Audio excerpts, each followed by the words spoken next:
She stops the line. The conveyor clatters to a halt, pre-dawn air tasting of solvent and cold dust. May, 19, shoulders squared, slides a scrapwood V-block onto the canted tail cone of a 500-pound AN-M64.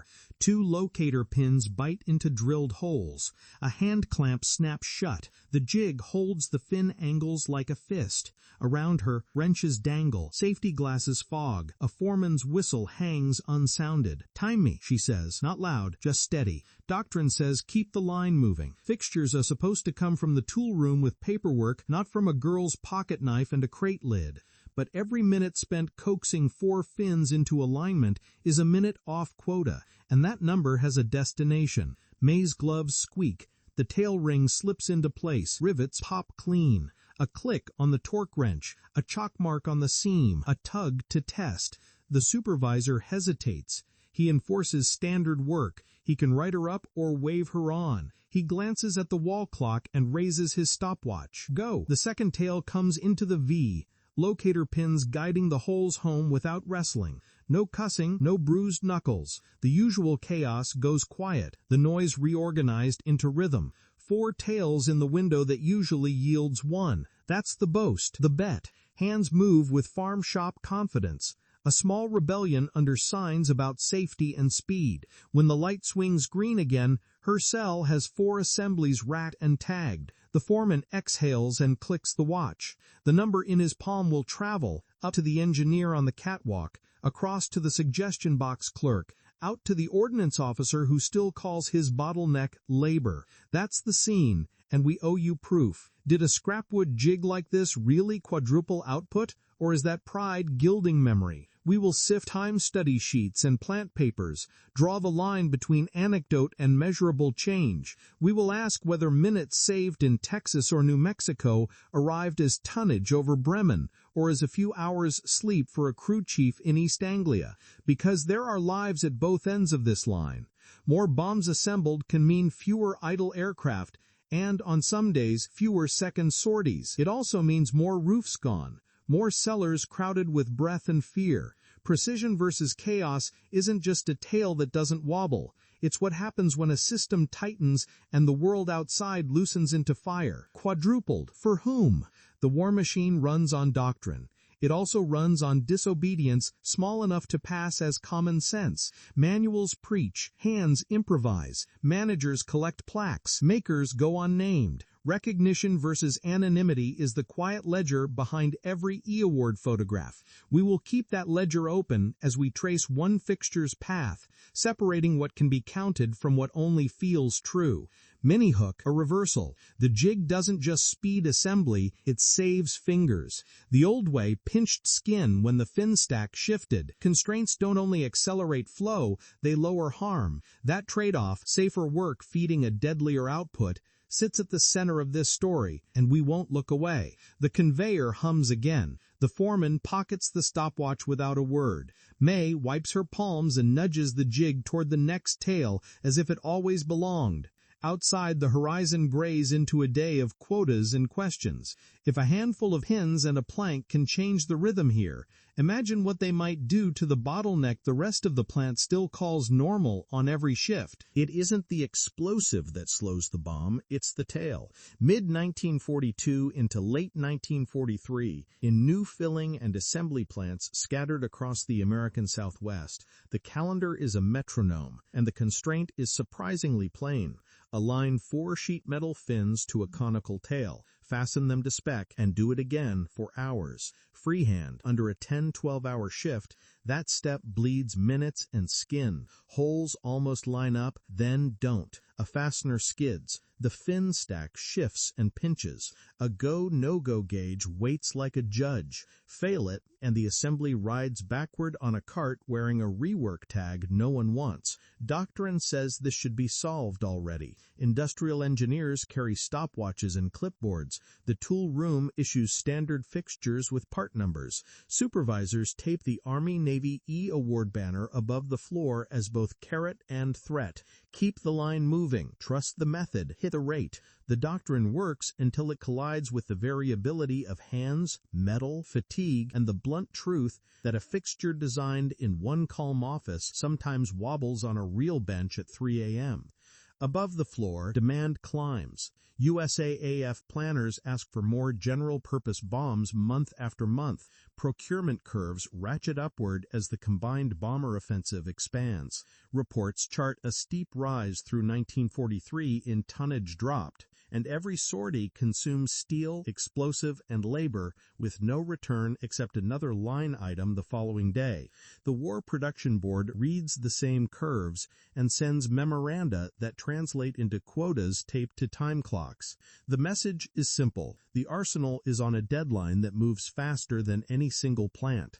Below those charts, the physics are unromantic. The AN M57 and AN M64 families use a sheet metal tail assembly that must sit true on the bomb body. If the tail ring stands proud or cants, the bomb can yaw in flight. If fasteners are under-torqued, they loosen. If over-torqued, they strip and invite repair. The spec names a torque range and alignment tolerance a balance check. Precision is not optional, yet precision must be extracted from a process prone to chaos. Heavy parts, cold mornings, gloves stiff with solvent, a bench that rocks because someone shimmed it with cardboard after a leg went missing. People adapt. They arrive on swing and graveyard, drink bad coffee, and learn which corners of the floor breathe easier in summer. They trade tips. Keep a magnet in your apron. Chalk your wrench. Double-check the tail ring with a pencil run along the seam. They also collect injuries that rarely make the reports. Pinches, cuts, smashed nails when a fin stack slides off its stanchions. Rework is not just a statistic. Scrap quotas bite, and time spent doing again what was hard the first time piles up, while a foreman asks why the daily tally fell short. Into this mix steps a new language. Training Within Industry's Job Methods course, pushed nationally in 1942, asks workers and frontline leaders to improve their jobs by eliminating, combining, rearranging, and simplifying steps. The course cards fit in a pocket. Suggestion systems multiply, paying in praise and small war bond awards. It is top-down doctrine inviting bottom-up improvisation, a sanctioned space to question a standard. The paradox is plain. Change the method, but don't stop production. Innovate, but don't break anything. Tool rooms cannot keep up. Official fixtures take weeks to design and authorize, and sometimes the design solves a different problem than the one seen at the bench. So scrap wood becomes a V-block. A couple of locator pins migrate from a retired jig. A clamp borrowed from a neighboring station stands in for a missing handle. These are not acts of defiance as much as acts of precision, attempts to constrain a chaotic operation so that the operator's hands are free to focus rather than fight. The fastest path forward is often the straightest path through. The bottleneck isn't where the noise is. Casting, machining, filling, those stages look impressive and loud. But production flow books tell you the bottleneck lives wherever the longest, least predictable step resides. Here, that step is a human aligning metal by feel. Speed does not come from shouting. It comes from making alignment inevitable. In a system obsessed with movement, the play is to pause, think, and change the geometry of the work. The contrasts are everywhere. Doctrine insists on one best way. Improvisation shows a better one when no one is watching. Precision is the goal, but chaos is the default unless someone designs it out. In late 1943, as the pressure peaks, the floor culture becomes bilingual, the language of standards and the dialect of fixes. Somewhere between them, a worker decides that making the job right requires a small stop, a new hold, and the nerve to risk a supervisor's frown. A red rework tag flaps against the tail, loud as a whistle. May feels it more than she hears. 19, wrists wrapped in tape. She has spent an hour chasing holes that don't quite meet. Solvent bites the cuticle she split yesterday. The rail clock says the cell is slipping. She pushes the cart toward inspection. The walk, a small parade of failure. Here, humiliation rides to the rear on steel casters. Her name here is May, not her legal name. She stands in for dozens whose accounts overlap in detail and cadence. The southwestern plant needs hands, and she brings hands trained by a farm shop. She can square a frame with string and a carpenter's eye. She can drill true with a brace. She knows what a jig can do because her father made one for the hay rake when the dealer was laid after harvest. The tail fin station is where confidence goes to wobble.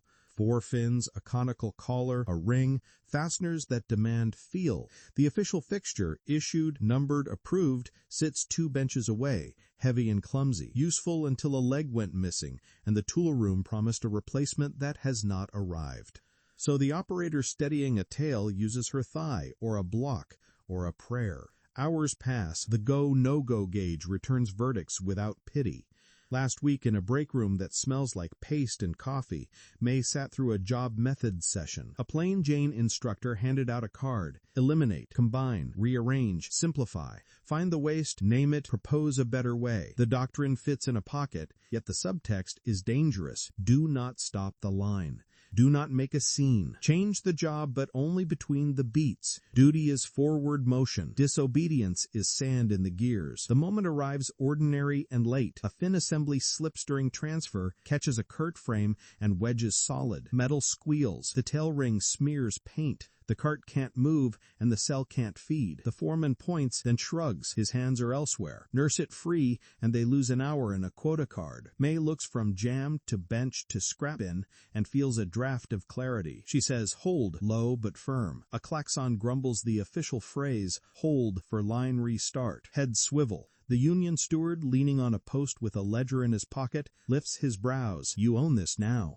Duty says shove until it moves. May chooses the other road. She drags a crate lid closer, borrows a pencil stub, and sketches a V with 2 dots where metal ought to find home without argument. It is not elegant. She saws the lid until a V-block blooms, then taps 2 salvaged locator pins through holes that line up by eye and luck. She clamps the block to the tail with a C-clamp. A coworker steadies the cone. The first attempt skitters. The fin stack yawns. Her knuckles bark, and then it fails. She breathes, resets the angle, and tries again. This time, the pins bite, and the fin holes meet the ring without coaxing. The jig holds direction so her hands can hold speed. She runs the fasteners down to contact, brings the torque wrench to value, chalks a line. The go-no-go passes with a clean click. The cart frees. The bench breathes. Improvisation, in this second, looks like professionalism. The foreman watches and neither nods nor barks.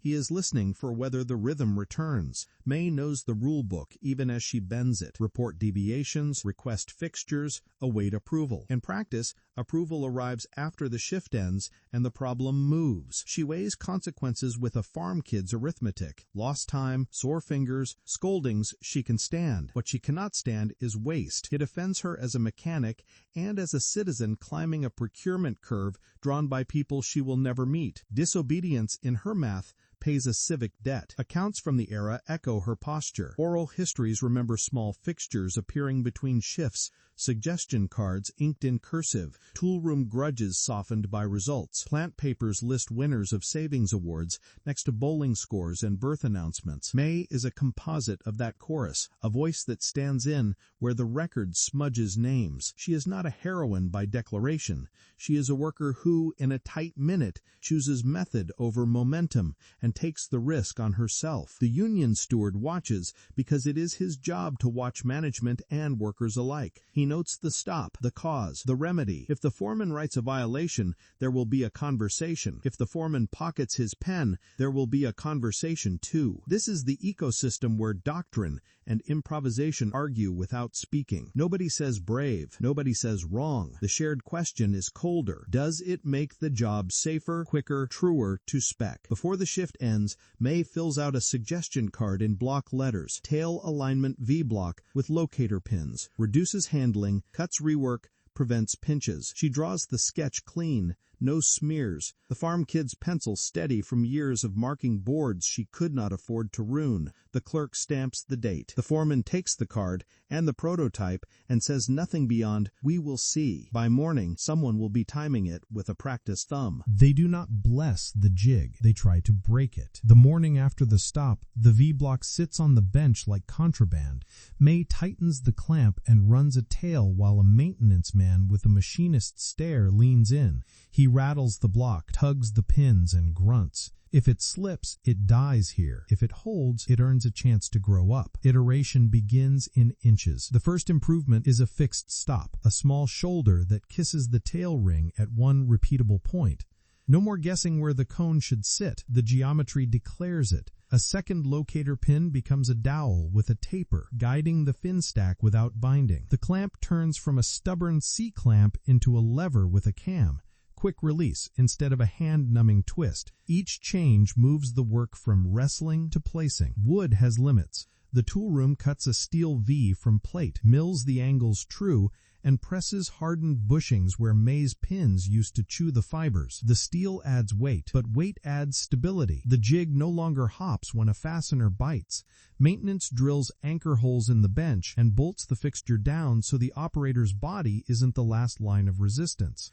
Rubber strips appear where metal could mar paint. Precision starts to feel inevitable. Proof requires numbers, and a supervisor asking for proof gets an engineer. He arrives with a thin tie, clean nails, and a stopwatch. He does not clap. He writes baseline at the top of his sheet and times tail assemblies the old way for a half shift, including the pauses, the refits, the curses under breath. The average lands near 18 minutes per tail, with rework tags in double digits by percent. He hates anecdotes. He needs a curve. He moves to May's cell and times the jigged process for the same count. The first run looks like luck, 4.5 minutes end to end, including a dusting of time to check torque and run the go, no-go. The second run is slower, the third faster. Over the week, his sheet settles, 4-point-something, repeatable, with rework falling to low single digits. The variation shrinks, the line breathes different. Mini-hook, reversal. The faster cell uncovers a new problem. Stacks of finished tails now wait on inspection,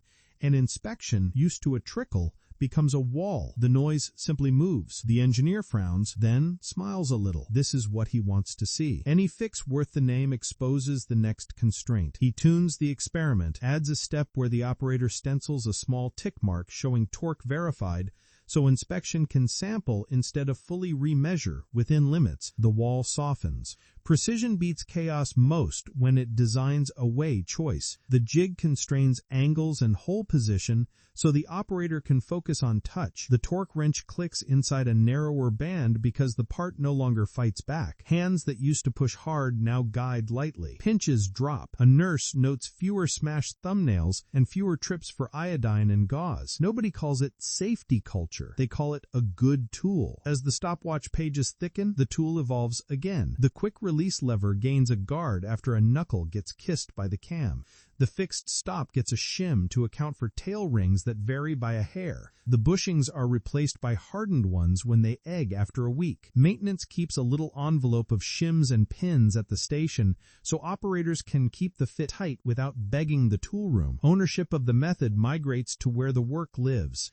The engineer writes his report in plain language. He lists the cycle time change, the reduction in rework, the observed drop in minor injuries. He draws a simple line sketch of the jig with dimensions that would survive a photocopy. He adds a paragraph in which he confesses skepticism and admits the data. He is careful with credit. He names the station, the shift, the tool room, and, in a short clause, the worker who made the first rough block. In the plant's E-award submission, the story becomes a sidebar, productivity gain through fixture improvement in tail assembly. Adoption is not a memo, it is a series of handoffs. The tool room builds 2 more steel V-blocks to the sketch, then 4, then enough to cover each tail station on first and second shift. A part number appears on the corner of the print and on a small plate riveted to each fixture. Standard fixture tail assembly.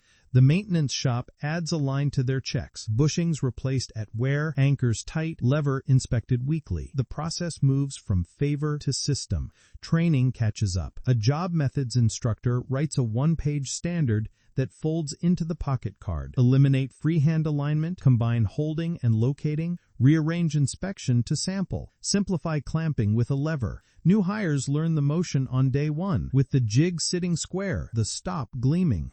A practiced tail sits beside the bench like a willing patient. Old-timers sit behind them and heckle gently until the first clean pass wins a nod. Recognition versus anonymity sneaks in here almost unnoticed. The origin story gets shorter as the jig gets slicker. The part number takes center stage. The newsletter runs a 3-sentence item. Shop improvement pays off. War bond awarded. No photograph. May takes home a certificate and $25 in stamps. Useful in a week when sugar is scarce. The engineer's name appears on a report sent to the regional office. Both will sleep fine, but the ledger is not even. The plant's rework chart shows a kink down in tail assembly. The scrap quota eases. If you believe the math, fewer minutes per unit equals fewer units piled, equals less work in process suffocating the aisle, equals more throughput, even if the rest of the plant changes not at all. Little's law lives without its name on the floor. When the slowest step speeds up, the line stops looking like a clog. At the plant level, the needle moves less than a boast would claim. Other choke points remain. But the cell's quadrupling is real, recorded, and priced into the day. Standardization does not kill ingenuity, it memorializes it. The jig is not a marvel, it is a boundary that keeps the operator out of the fight with the part. The quick-release lever starts to squeak, a dab of graphite. The stop wears, replace the shim. When a tail ring from a different supplier arrives with a thicker lip, the tool room cuts a second stop and stamps it alternate. Variation is tamed by a family of parts rather than by muscle. The ripple extends sideways. An ordnance field representative walking the floor during a routine visit watches the station run and asks for a copy of the print. He has seen too many crews lose a half day to misaligned fins at depots overseas. The plant manager says yes. A week later, a sister facility downstate writes back that they tried the jig and their times matched within a minute. Another adds a suggestion: knurl the lever handle so gloves grip in winter. Improvements begin to propagate like rumors that stay true. A skeptical foreman on night shift keeps a tally in pencil. He thinks the jig will slow his fastest pair.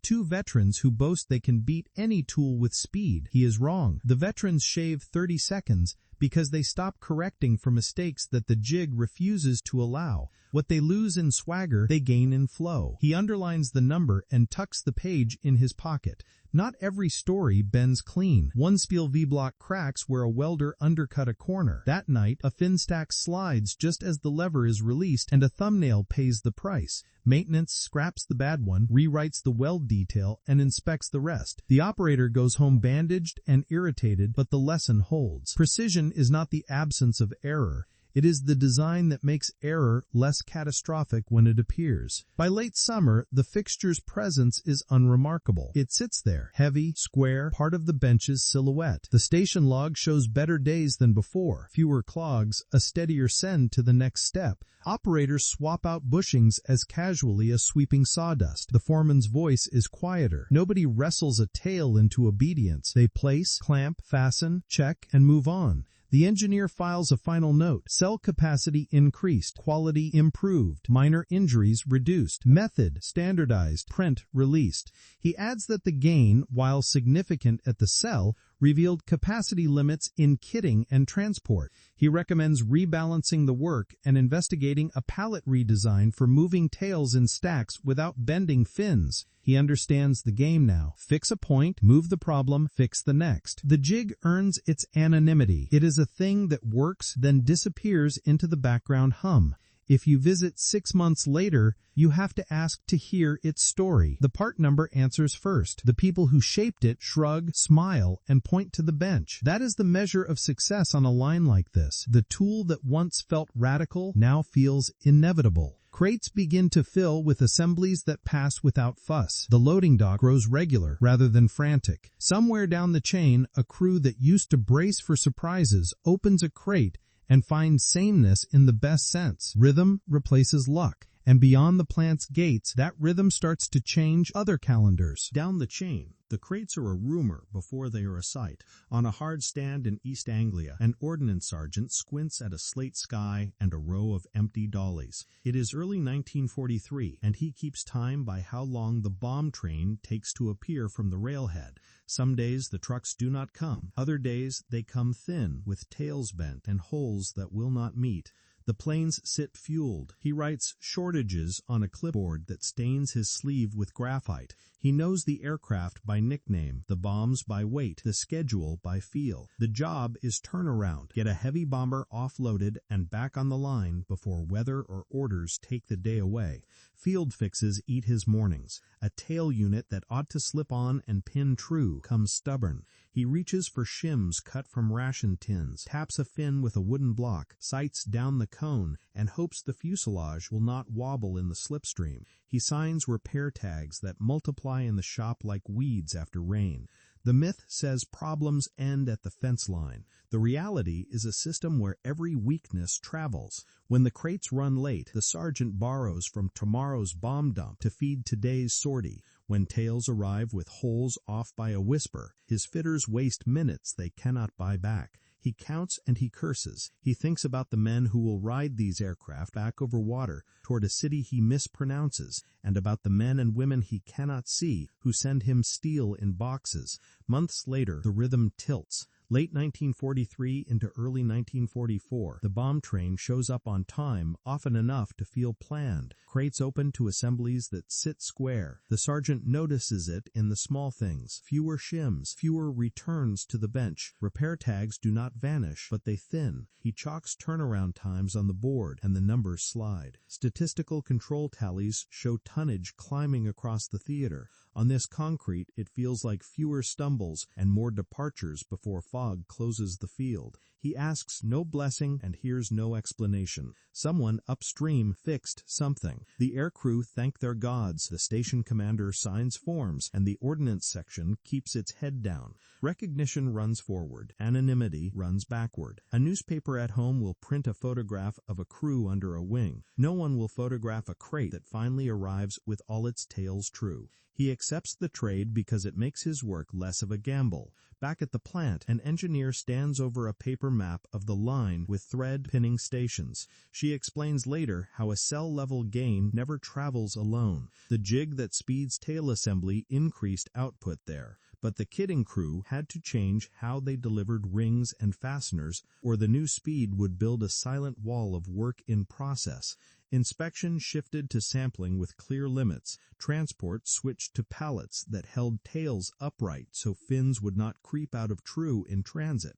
Everything argued until it aligned. She draws boxes and arrows, keeps her language dry. A fix in one box exposes the weakness in the next. Kitting must keep component bins full across 2 shifts, or the operator reaches for whatever is closest and the variation returns. Transport must hold the assemblies firmly, or the gains arrive bruised. She shows a small number, a drop in minor injury reports in tail assembly after the fixture went standard. The ethics are mixed, but the fact is plain. Precision can be kindness in the moment, even if it serves a harsher end beyond the fence. Then the twist. The first week of higher output, a crate lands at a depot with fins bent anyway. The fixture made precision easy at the bench, but the old packing comb let tails jostle. Someone thinks the fix is a bigger hammer and a thicker shim. The engineer insists it is a different pallet. They test spacers that cradle each cone, add a strap that stops the sideways creep, and stencil a boulder this side up on the crate. Damage claims fall. The lesson repeats. The right geometry beats the loudest tool. Across the lines, the language is different, but the arithmetic rhymes. In Hamburg in 1943, a civil defense warden wrote that the night became white and the heat drove men flat on cellar floors. Diaries describe a morning when the street numbers are gone and neighbors navigate by chimneys and church spires that no longer exist. They do not know about pallets or bushings. They know that more bombs reached their grids and that the fire took the air out of rooms. The ledger has entries that statistics will stack but never explain. It is tempting to draw a straight arrow from a jig on a bench to the cellar where a family waits. Resist that. The chain includes ore and contracts, rail cars, and men with pencils, machine tools, and weather. doctrine, and the disobedience that makes doctrine live. What we can say is that thousands of small changes took some of the wobble out of a vast machine.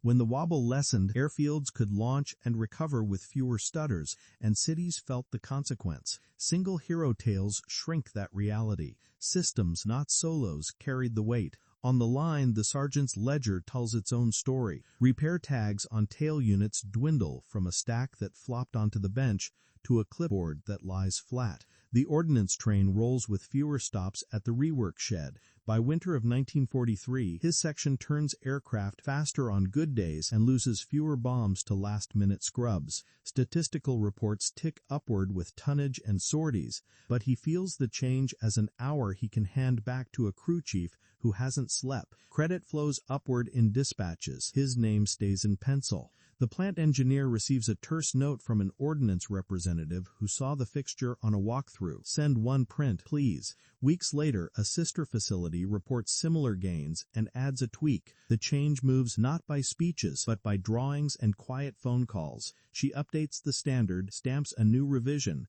and watches the origin shrink to a part number that means everything to the work and nothing to the world outside. Myth prefers a name and a statue. Reality files the improvement and moves on to the next stubborn corner of the line. The sergeant stacks empty pallets. The engineer files a revision.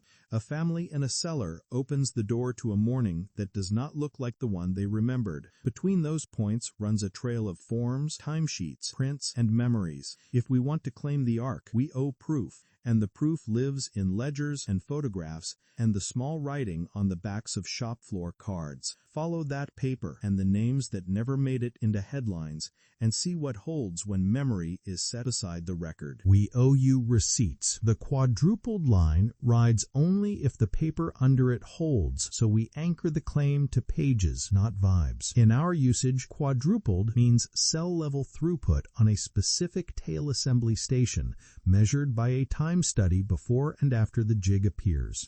We treat it as minutes per tail, dropping from roughly 18 to roughly 4.5, with rework falling in tandem.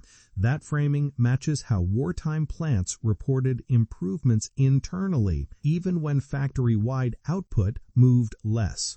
Primary records carry the weight. Ordnance Department annual reports trace procurement and defects. War Production Board bulletins log monthly bomb contracts and deliveries. The Office of Statistical Control's Statistical Digest sequences theater tonnage. Training within industry job methods manuals define the sanctioned vocabulary eliminate, combine, rearrange, simplify, visible in shop memos. WWII and Alfred T. Palmer photo sets show period bomb lines. Staged shots are labeled. Plant newspapers at Southwestern facilities note suggestion awards and time study blurbs. Army-Navy E-award files save submissions and method summaries. Ordnance magazine profiles document jig and fixture case studies and rework reductions. Secondary syntheses keep the macro honest. A.J. Bimes' Arsenal of Democracy and Maury Klein's A Call to Arms frame industry tempo and bottlenecks. Craven and Cates' Official History anchors USAF demand curves. Schoenberger Gluck's Rosie the Riveter Revisited and the Rosie the Riveter World War II Homefront oral histories illuminate how shop floor changes emerged, spread, and were remembered or forgotten. Ralph Baldwin's The Deadly Fuse offers a close analog. Fixture-driven gains on fuse lines, useful for checking our assumptions about benches, training, and injury reduction. Now the caution. Factory claims in-house organs sometimes overshoot. Official reports round. Memory smooths. Where a newsletter boasts doubled or quadrupled production, we cross-check against time study worksheets, rework logs, and monthly totals. If the ledger says a plant's output rose 12% while a cell quadrupled, we state both and explain the bottleneck logic. Diaries and oral histories supply texture, not tonnage. When sources conflict, We favor the record that names dates, counts pieces, and shows the method. Reversal. When a brag falters under a ledger, we keep the ledger. Visuals. Obey the sources too. We show period-correct AN M57, 64 exploded views and bench drawings drawn in the drafting style of the era. Fixtures appear as milled steel with simple cam levers and replaceable bushings, not modern quick grips or laser-etched parts. Torque wrenches look like wartime tools. Fasteners match the heads and finishes you would expect in 1943. We avoid anachronistic signage, PPE, and lighting. Every time a diagram appears, a lower third cites the manual or file it comes from, with page or box where available. On identity, we are explicit. May is a composite built from overlapping testimony and plant ephemera used because the record preserves the tool better than the person.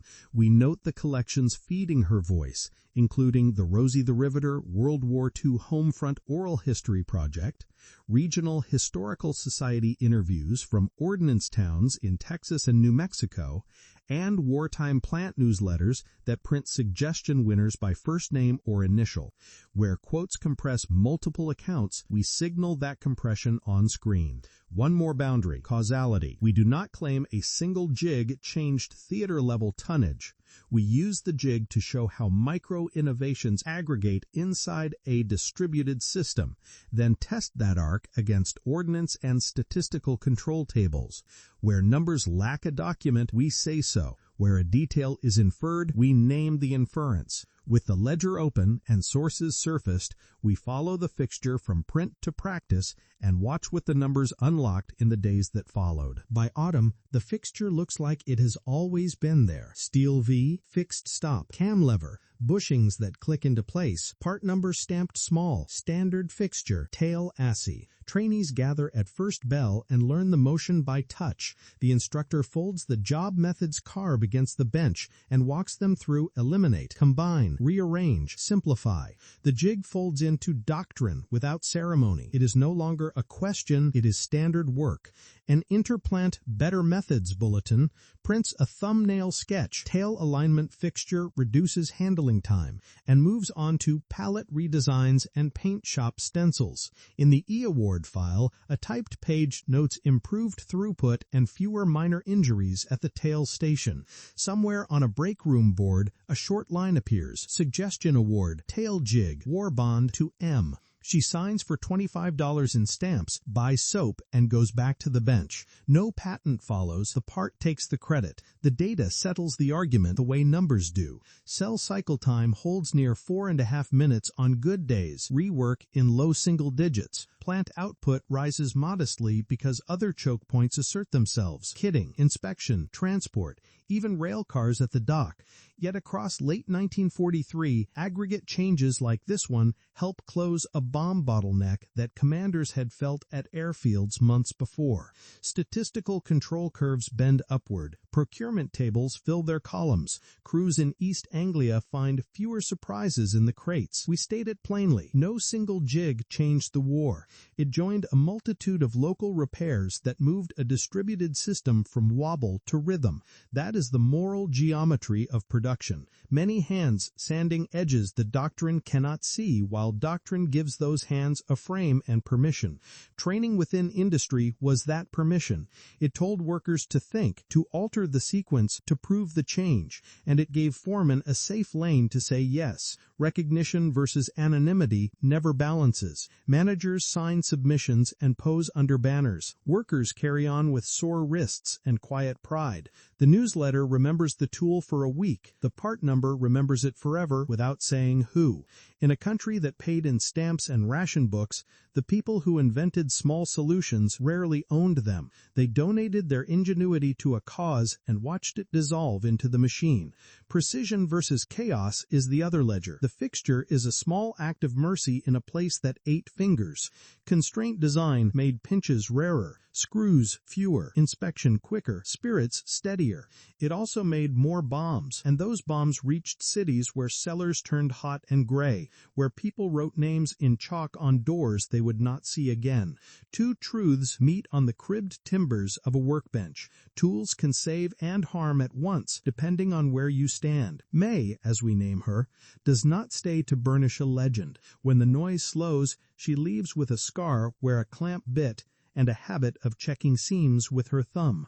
She will fix a rattling hinge by shimming it with a coin, and teach a child to square a frame with string. If asked what she did, she will say she worked nights, made parts, nothing special. The tool remains at the plant in faded paint until it is scrapped as surplus. Look closely, and the pattern is clear. Doctrine and improvisation are not enemies, but a wartime symbiosis, standards creating a spine, shop floor judgment giving it nerve. Systems remember improvements better than they remember people. We can count the minutes saved. We should also count the dignity preserved when a job hurts less and goes right. Holding both keeps sentiment honest and strategy sharp. If this story caught, stay with the system that allowed it. Our deep dive on training within industry follows the cards, the instructors, and the revolution that turned bench hacks into policy. Or, to track a different thread from factory to flak, watch our proximity fuse microhistory, where another fixture on a line yields a device that changes how a bomber crew meets the sky. Either way, follow the method and the people who made it live today.